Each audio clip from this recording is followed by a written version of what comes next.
Good morning. It's Mazzy. Welcome back.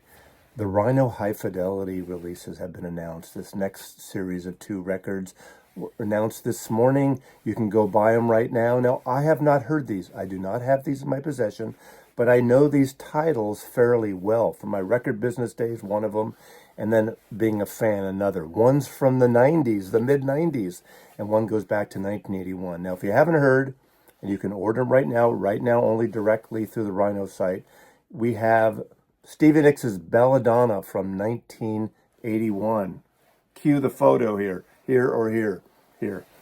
And the second is Wilco's AM. You wanted the 90s. This is 1995. I'm going to get into this. Now, I love this record. So I'm going to get into this and talk about the music. And then we'll see. Again, I haven't heard these records. They're not in my possession, but you can check them out. Now, let me talk about Belladonna first. Now, Belladonna came out in 1981, produced by Jimmy Iovine, who had worked on the third album, the breakout, Damn the Torpedoes of Tom Petty. Also produced Patti Smith and many, many others. Interscope Records and a lot of rap records and stuff. And he made like $60 billion selling off Beats, those kind of bloated bass-heavy headphones. But great producer, okay? So let's just leave that on the table. Now, 1981, this album by Belladonna, I think within 6 months it went triple platinum. Massive, massive hit. It had that great duet with Tom Petty and the Heartbreakers that became a hit, Stop Dragging My Heart Around. And then another duet with Don Henley. All those kind of musicians, LA type musicians, Roy Bittan of the E Street Band, Waddy Wachtel from everyone, Linda Ronstadt and Warren Zevon and all those bands. So it's a very LA centric record.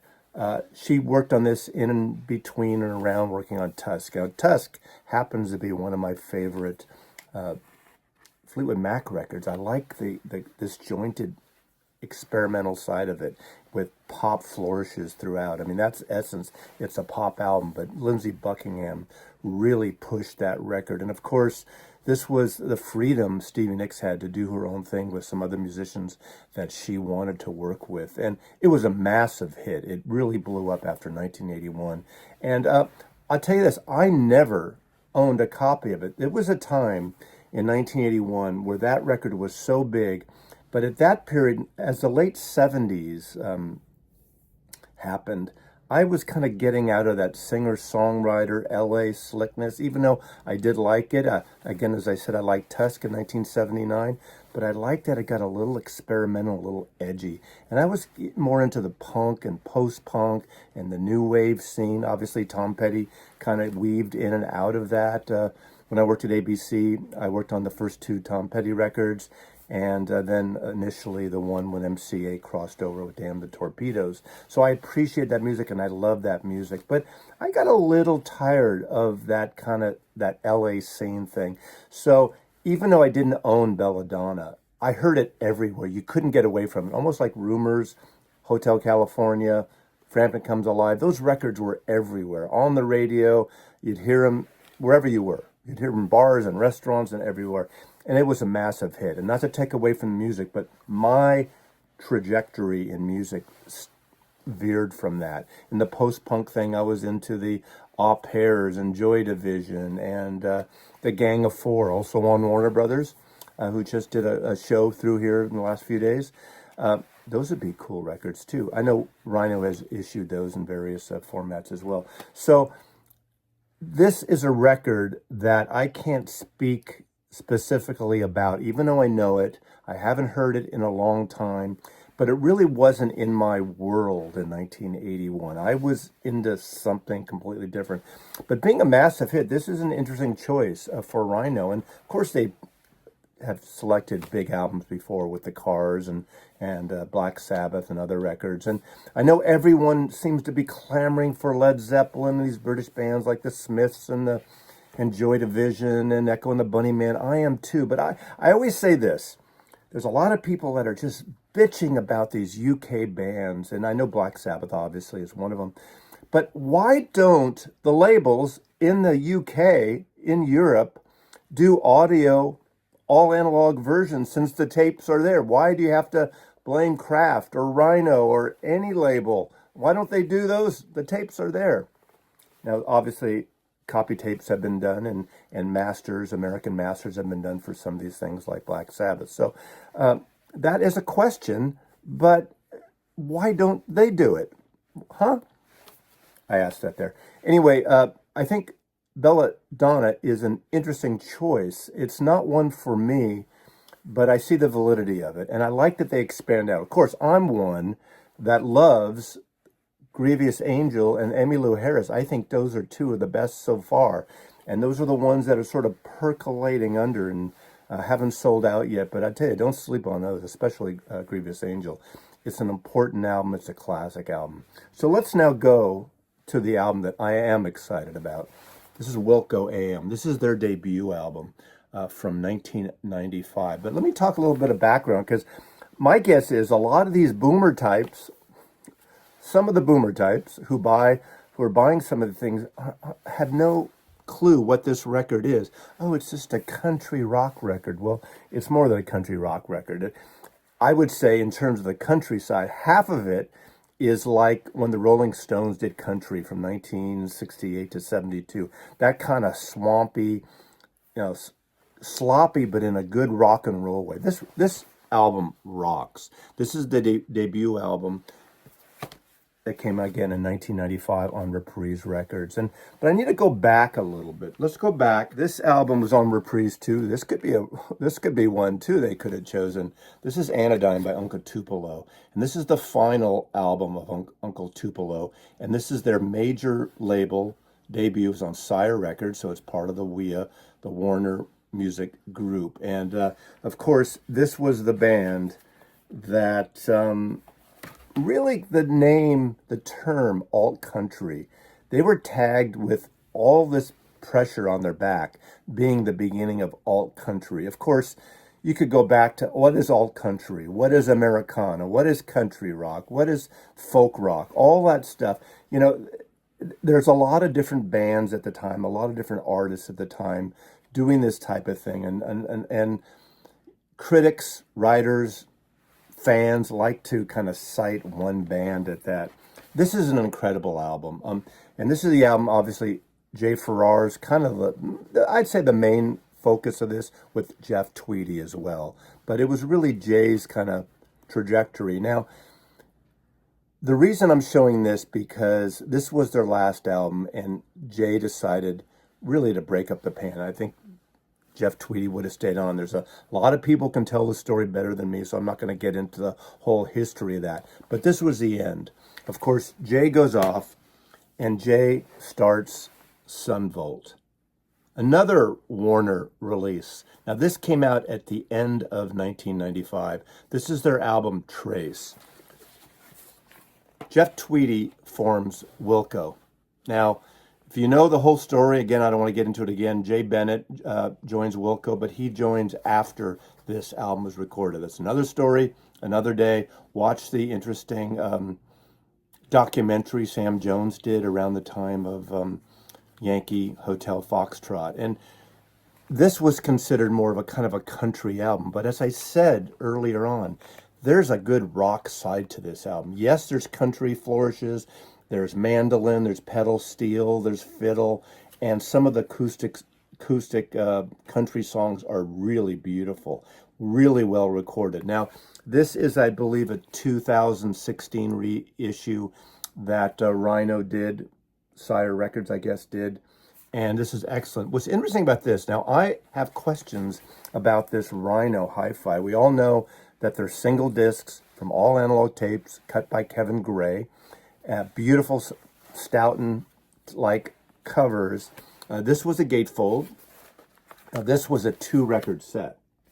And what's interesting about this had some extra tracks included on here. Now, obviously, the Rhino don't do the extra tracks. Also on this, the first LP has 10 tracks on this. Now, the actual album has 14 tracks. So the original album, and there are other versions that came out, I think, back in 2009 or so, Rhino did a version with a CD.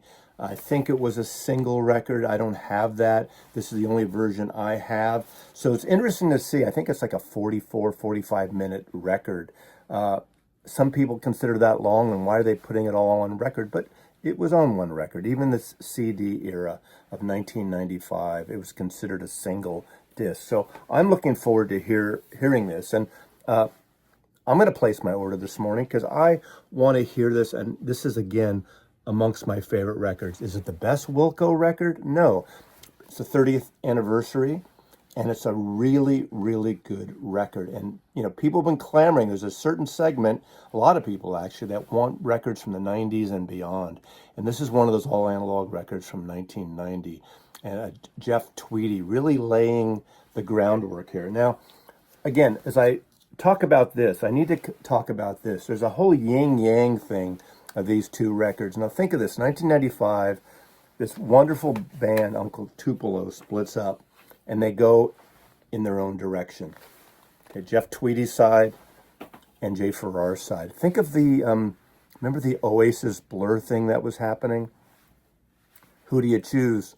Now they came out, 7-8 months apart, initially Wilco album, and this album didn't really do that well commercially. In fact, at the end of the year, this got the better reviews. This got the better sales. Trace, the Sunvolt record. So Jay Farrar had this more kind of growly type voice. And, you know, there was a little bit of the divide of fan divides. I kind of really more enjoyed the sound of Jeff Tweedy's vocals. Think of it like the grunge area. Jay Farrar was more kind of a tuned to what was happening in the grunge scene vocally, not musically. And as a fan, for me personally, around that time in the early 90s when, you know, maybe from the late 80s into the 90s was Soundgarden and Pearl Jam. Nirvana was my favorite of those, but I've never been a big grunge fan. I would never been a fan of that as much. And to me, what I liked about Wilco and Jeff Tweedy's vocals, it went in more of a melodic direction. Now, certainly he doesn't have that perfect voice, and that's what I like about it. In rock and roll, I don't necessarily like that perfect voice. And of course, I would say Jay Farrar's more on the Springsteen side or the Dylan side of the gnarly vocals, which I like. And that is the brilliance of Uncle Tupelo and Andaline, because they would trade off, and you'd get both on here. And of course, once it's switched, you get more of one on the Wilco records, and more, of course, of Jay Farrar on the Sunvolt records. Now, so I gravitated more on the Wilco side, if you had to pick a side, but I didn't. I kept buying all these Sunvolt CDs, and then eventually vinyl copies. Now, this record is hard to get on vinyl right now. It's not really necessarily cheap. It's not readily available. Wouldn't it have been cool, and maybe politically it would be incorrect from a record label's point of view, but if they issued this as a Rhino Hi-Fi and this, both records from 1995, the yin-yang of Uncle Tupelo with the debut of Wilco and the debut of Sunvolt. That would have been so cool. This deserves it. Maybe later this year they should do a Rhino Hi-Fi of Sunvolt. I suspect the rights are still there. Again, those are the questions that we don't always know the answer to. We don't know what rights labels still have, because sometimes they move on and other labels have access to them, or the artists do in some cases. So I think this is a really, really interesting thing. Again, it's a country rock record, but if you're thinking Eagles and slickness, it's not that at all. There's balls to this record. There's rock and stuff to this record. This is, in this particular one, is a gatefold. Now, we know the Rhinos are a gatefold too, so I don't know if they're going to recreate this. Again, I don't have the original. I suppose the original is a gatefold, but Wilco, just to let you know, for those fans that need to know this, Jeff Tweedy, Ken Coomer, John Surratt on bass, Max Johnston, and it says special guest Brian Henneman. He was a guitar player for the Bottle Rockets, and Lloyd Maines. I think this is an excellent choice, and this is the Rhino Hi-Fi in this graduation session that I'm definitely going to order in one of my collections. So if you don't know this, I say go audition it. But like these kind of records in this genre, these are growers. You have to play these several times. And for the last couple of days, I've been playing this album on my car when I got the news a couple of days ago that this was one of the releases. And I actually played Belladonna too. And as much as I like that, that to me is more of a not where I am right now musically, and it's not a favorite of mine. To me, Stevie Nicks, her voice goes a little a long way, or is it a long way a little? I love her in Fleetwood Mac because you get her, you get Christine McVie, you get Lindsay, you get a mix, but I get a little tired of her vocals for me. But I can't deny how popular she is and how massive Belladonna is. So I think it's an interesting choice. But I don't feel any of us have to always buy every title of every release just to fill up a label collection. I don't think there any one section of reissues that I buy all of. Actually, Analog Africa, I do. Some of the Kraft Bluesville, I do. It depends, It's like the people who buy the UHQR records or the MoFi One Steps. So all those boxes are on the shelf looking good, looking wonderful. I guess they're all pissed off now because on both cases the box is shrunk to about 3/4 or half the size. But anyway, I applaud Rhino. I'm also excited about the Rhino Reserves, the Baby Huey, the Otis Redding, and the Meters. Those are coming up. And I'll just give you a little hint. I've heard those, the Reserves, and they're excellent. Looking forward to Wilco. Again, these will be cut by Kevin Gray. You can order these today.